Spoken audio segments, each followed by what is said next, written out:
ఓం నమో శ్రీ వెంకటేశాయ. భగవద్బంధువులందరికీ సాదరాహ్వానం.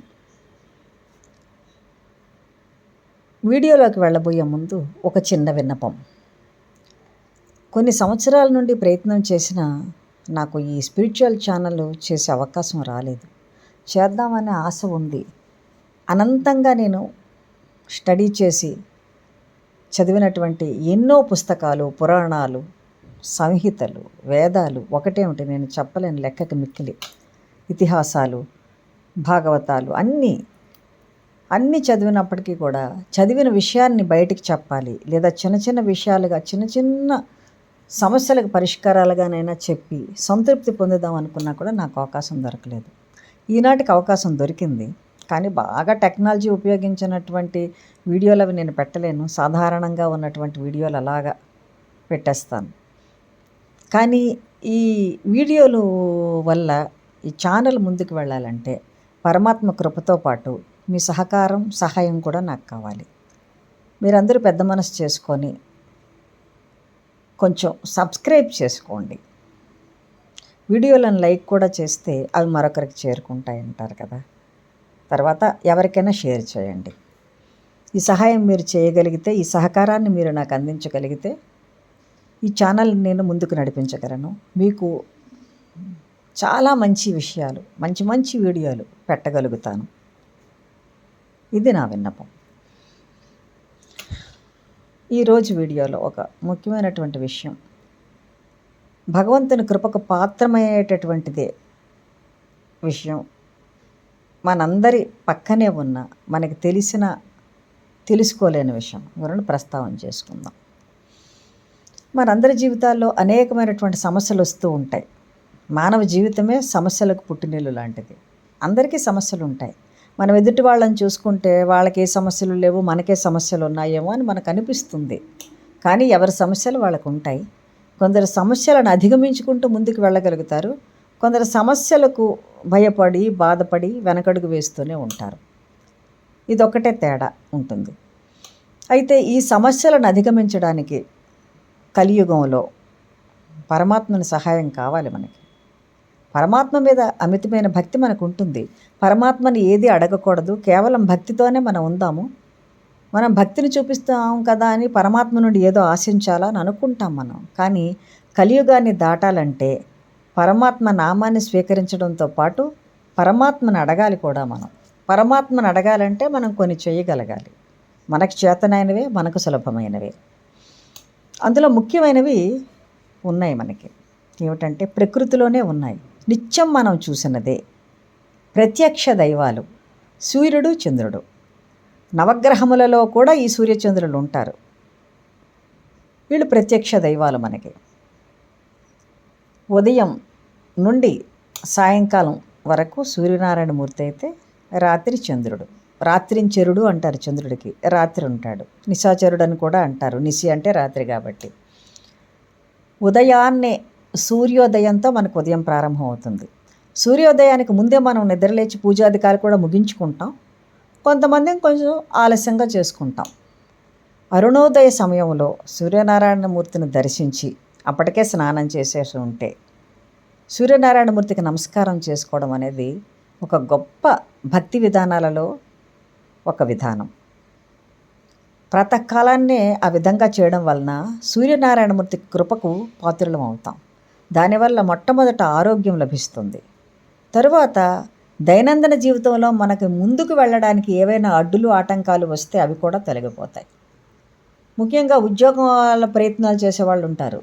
ఆ ప్రయత్నాలు ఫలించవు, చేతి దాకా వచ్చి పక్కకు వెళ్ళిపోతూ ఉంటాయి. ఎటు వెళ్ళాలో కూడా వాళ్ళకి అర్థం కాదు. అటువంటి పరిస్థితుల్లో తప్పనిసరిగా సూర్యనారాయణమూర్తిని ఆశ్రయించాల్సిందే. అది ఎలా? పెద్ద కష్టమేమీ కాదు. సూర్యనారాయణమూర్తికి అర్ఘ్యం ఇవ్వడమే, అంటే సంధ్యావందనం చేసుకోవడమే. ఈ సంధ్యావందనం విషయంలో చాలామందికి ఒక సందేహం ఉంటుంది. సంధ్యావందనం గాయత్రి చేసుకునేవాళ్ళు, అర్హత ఉన్నవాళ్ళు మాత్రమే చేసుకోవాలేమో, స్త్రీలు అర్హత లేని వాళ్ళు సంధ్యావందనం చేసుకోకూడదు, ఇది మాకెందుకు, ఒకవేళ వీళ్ళుంటే సూర్యనారాయణమూర్తికి నమస్కారం చేసుకొని వచ్చేస్తాం అనుకుంటారు. సూర్యనారాయణమూర్తికి అందరూ నమస్కారం చేసుకోవచ్చు. సూర్యచంద్రులు ఎవరి సొత్తో కాదు కదా, పరమాత్మ అందరి సొత్తు. కాబట్టి మనం ఎవరమైనా సూర్యనారాయణమూర్తిని ఆరాధించుకోవచ్చు, నమస్కరించుకోవచ్చు. కానీ ఏదైనా బీజాక్షరంతో కూడుకున్న మంత్రం అయితే అది మాత్రం మనం స్వంతగా వినియోగించుకోకూడదు, గురుముఖతః నేర్చుకోవాలి. అప్పుడు అర్హత వస్తుంది. అదొక్కటే తేడా, అంతే. సూర్యనారాయణమూర్తికి ఉన్నటువంటి 12 సూర్య నమస్కారాలలో ఉన్నటువంటి మంత్రాలు కూడా అందరూ చదువుకోవచ్చు. ఓంకారం ఉంటుంది, ప్రణవం, అది కూడా చదువుకోవచ్చు. ఇబ్బంది ఏం లేదు. ప్రణవం చదివినంత మాత్రాన తప్పు దోషం వస్తుందని అనుకోకూడదు. అక్కడ పరమాత్మ మీద మీకు భక్తి ఉంది, ప్రణవం చదవగలిగే శక్తి ఉంది. నమస్కరించుకొని ఒకవేళ ఇది దోషమైతే నన్ను క్షమించు స్వామి అని అనుకుంటే, పరమాత్మ ఎప్పుడూ క్షమాస్వభావం ఉన్నవాడే. పరమాత్మ అందరినీ క్షమిస్తాడు. ఈ పనిష్మెంట్లు మళ్ళీ మనకి ఎందుకు వస్తూ ఉంటాయంటే, దైవం విషయంలో లోటుపాట్లు కలిగించితే పక్కనున్న ప్రకృతికి కోపం వస్తుంది, ఆ ప్రకృతిలో ఉన్న ఇతర పుణ్యాత్ములకు కోపం వస్తుంది. అందువల్ల ఇటువంటి పనిష్మెంట్లు వస్తాయి. కాబట్టి ఈ పనిష్మెంట్లన్నీ మనకు పరమాత్మ నుండి వచ్చినవి కావు, ఈ శిక్షలన్నీ మనకు పరమాత్మ నుండి వచ్చినవి కావు. మనం చేసుకున్న తప్పిదాల వల్లే మనకు వస్తూ ఉంటాయి, అంతే. ఈ సూర్యారాధన మనం చేసుకోవడం వల్ల మనకి విశేషమైనటువంటి ఫలితం కలుగుతుంది. ప్రాతకాలంలో నిద్రలేచిన తర్వాత స్నానాధికాలు ముగించుకొని, వీలుంటే మనం ఇంట్లో నిత్య పూజ చేసుకొని ఆ తర్వాత సూర్యారాధన చేసుకోవచ్చు. లేదంటే మేము ఉదయమే చేసేసుకుంటాము, కొంచెం లేటుగా లేచాము, ఎండ ఎక్కువైపోతుంది అనుకుంటే సంధ్యావందనం అందరూ చేసుకోవచ్చు. సూర్యనారాయణమూర్తికి ఎదురుగా నిలబడి 3 దోసిళ్ళ నీళ్లని అర్ఘ్యం ఇవ్వాలి. దాన్నే సంధ్యావందనం అంటారు. 3 సంధ్యలు ఉంటాయి మనకి, ఉదయం, మధ్యాహ్నం, సాయంకాలం. అందులో ఉదయ సంధ్య మంచిది మనకి సంధ్యావందనం చేసుకోవడం. మిగతా అంటే మనకి తప్పిపోతూ ఉంటాయి బయట ఉండడం వల్ల, కాబట్టి ఉదయాన్నే సంధ్యావందనం చేసుకోవచ్చు. అది ఎలా ఉంటుందంటే, సంధ్యావందనం చేసేటప్పుడు మనకి పక్కనే కనుక కుళాయి లాంటిది ఏమైనా ఉంటే అక్కడి నుండి 3 దోసెళ్ళు తీసుకొని వేసుకోవచ్చు. ఖాళీగా ఉన్న సింక్ ఉంటే అందులో వేసేయచ్చు. ఎందుకంటే ఈ సంధ్యావందనం చేసిన నీళ్లు మళ్ళీ మనం తొక్కకూడదు కాబట్టి. ఉదయం ఎలా ఉంటుందో తెలీదు. లేదు అంటే సంధ్యావందనం చేసుకోవడానికి తీసుకున్న ఈ 3 దోసెళ్ల నీటిని పక్కనే ఒక పూజ చేసినటువంటి తులసీదేవి కాకుండా ఇంకా ఏదైనా చెట్టు ఉంటే ఆ చెట్టుకు వేసేయచ్చు 3 నీళ్ళు.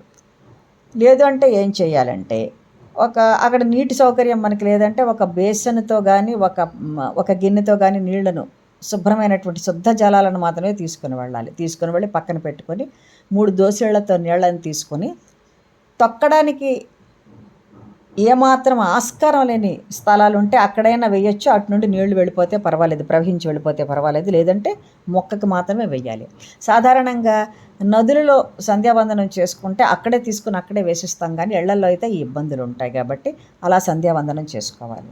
అది కూడా కాదు అంటే, సూర్యదేవుడికి రాగి లోహం చాలా ప్రీతికరమైనది.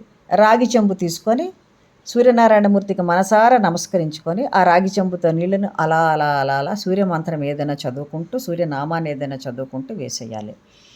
ఇంకా కొంచెం దీనిని బాగా చేసుకోవాలనుకుంటే ఆ రాగి చెంబులో మీకు ఓపిక, సమయం ఉంటే పసుపు, కుంకుమ వేసుకోవాలి. అసలు సూర్యనారాయణమూర్తికి వీలుంటే కొంచెం పసుపు వేసుకొని 2 అక్షతలు కూడా వేసుకొని 2 పుష్పాలు కూడా వేసుకొని ఆ నీటిని కూడా సూర్యనారాయణమూర్తికి అర్ఘ్యంగా ఇవ్వచ్చు. మనం ఇచ్చి సూర్యనారాయణమూర్తికి మనసారా నమస్కరించుకొని, అవకాశం ఉంటే క్రింద ముడుకులు పెట్టుకుని మామూలుగా నమస్కారం చేసుకోవచ్చు. లేదంటే నిలబడైనా నమస్కారం చేసుకోవచ్చు. అక్కడ కూర్చోవడానికి మేడ మీద ఎక్కడైనా అటువంటివి చేసుకోవాలంటే కూర్చునైనా అష్టోత్తర శతనామం కూడా చదువుకోవచ్చు. ఆ విధంగా సూర్యనారాయణమూర్తి కృపకు పూర్తిగా పాత్రులవ్వచ్చు. దీనివల్ల చాలా సమస్యలు తొలగుతాయి. ముందు ఆరోగ్యం చాలా బాగుపడుతుంది. ఇంకా బయట ఏవైనా సమస్యలున్నా తొలగుతాయి. విద్యార్థులు బాగా చదువుకోగలుగుతారు. శ్రద్ధ పెరుగుతుంది, కాన్సన్ట్రేషన్ పెరుగుతుంది. ఉద్యోగాల కోసం ఎదురు చూస్తున్న వాళ్ళకి క్రమక్రమంగా మధ్యలో ఉన్నటువంటి అడ్డులు, ఆటంకాలు అన్నీ తొలగిపోయి ఉద్యోగ ప్రాప్తి కలగడానికి అనేక అవకాశాలు కలుగుతాయి. ఇది చేసి చూడండి. తరువాత రెండవది చంద్రుడి. సూర్యుడు తర్వాత చంద్రుడు ఎప్పుడూ ఆకాశంలో ఉన్న సూర్యకాంతి వల్ల మనకు కనిపించడు. కాబట్టి మనం సాయంకాల సమయంలోనే చంద్రుడి ఆరాధన చేయగలుగుతాము. ఈ చంద్రుడి ఆరాధన ముఖ్యంగా పౌర్ణమి రోజున పూర్తి కళలతో చంద్రుడు ఉంటాడు. అన్ని చంద్రకళలు ఆయనకు వస్తాయి. 15 రోజులు అయిపోతాయి కాబట్టి పౌర్ణమి వస్తుంది. అమావాస్య నుండి 15 రోజులు అయిపోయిన తర్వాత పౌర్ణమి వస్తుంది. నిండు పౌర్ణమి చంద్రుడు అంటారు. దీని మీద అనేక పాటలు కూడా ఉంటాయి కదా. ఈ చంద్రుడికి నమస్కారం చేసుకొని చంద్రుడి అష్టోత్తర శతనామం చదువుకొని పౌర్ణమి నాడు చంద్రుడికి మీరేమి ఇచ్చేయక్కర్లేదు. చిన్న నూలుపోగు, చంద్రుడికో నూలుపోగు అంటారు, అది మీరు వినే ఉంటారు అందరూ కూడా. చంద్రుడికో నూలుపోగు సమర్పించామండి అంటారు సామెతల్లో వాటిలో. అందరూ వినే ఉంటారు, వినని వాళ్ళు అనేవాళ్ళు ఉండరు. వీడియో చేసిన వాళ్ళందరూ వినే ఉంటారని నేను అనుకుంటున్నాను. చంద్రుడికి ఒక చిన్న నూలుపోగు తీసుకొని వచ్చి, చాలామంది ఏం చేస్తారంటే వాళ్ళ బట్టల్లోనే ఏమైనా నూలుపోగుంటే ఎక్కడైనా ఉండిపోతే బయట అది కూడా సమర్పిస్తారు, పర్వాలేదు. కానీ తెల్లటి చంద్రుడికి తెలుపు ప్రీతిపాత్రం కదా, మీకు ఆ విషయం తెలుసు. తెల్లటి ఒక గవంచాలోనో తెల్లటి గుడ్డలోనుండో ఉన్నటువంటి ఒక నువ్వులు దారం లాంటి పోగుల్ని తీసుకొని వచ్చి అవి చుట్టి చంద్రుడికి మనస్సులో కోరికను విన్నవించుకొని, ఈ కోరిక మాకు అవటం లేదు, నువ్వే కాపాడాలని చెప్పి ఆ నూలు పోగును సమర్పించాలి. అది ఆ సమర్పించేటప్పుడు కూడా మళ్ళీ తొక్కకుండా ఏ చెట్టు దగ్గర ఎక్కడ చంద్రుడికి పూర్తిగా చూపించి మనస్సును పూర్తిగా చంద్రుడి మీద లగ్నం చేయాలి. నువ్వే కాపాడాలని చెప్పి చంద్రుడి మీద భారం వేసి ఆ నూలు పొగను వేసి చూడండి. సూర్యచంద్రులకు ఉన్నటువంటి శక్తి తెలుసుకోగలుగుతాం. అప్పుడు తప్పకుండాను ఖచ్చితంగా అష్టోత్తర శతనామం చదవాలి. వీలుంటే సూర్యుడికి కానీ చంద్రుడికి కానీ పూజా విధానాలన్నీ చేయకపోయినా కనీసం హారతి ఇవ్వచ్చు బయటకు వచ్చి. అది కూడా విశేషంగా ఉంటుంది, మహత్తరమైనటువంటి ఫలితాన్ని ఇస్తుంది.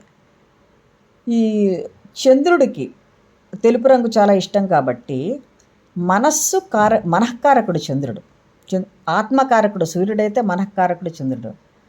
అన్ని విధాలా మానవుడికి ఇబ్బంది పెట్టేది మనస్సే. దేనినైనా మనం తృప్తిపరచగలం కానీ మన మనస్సును మనం తృప్తిపరచలేం. ఎవరి మనసును వాళ్ళు తృప్తిపరచుకుంటే వాళ్ళ అదృష్టవంతులనే చెప్పచ్చు. ఈ చంద్రుని తాలూకా కళలు మనకి ఏ విధంగా చంద్రుడి కళలు తగ్గుతూ పెరుగుతూ ఉంటాయి, అలాగే మన మనస్సు కూడా అలాగే అయిపోతూ ఉంటుంది. ముందుకు వెళుతుంది, వెనక్కి వస్తూ ఉంటుంది. ఈ మనస్సు చెలించకుండా కొంచెం నిర్మలంగా ఉండాలంటే చంద్రుడిని ఆరాధించుకుంటూ ఉండాలి.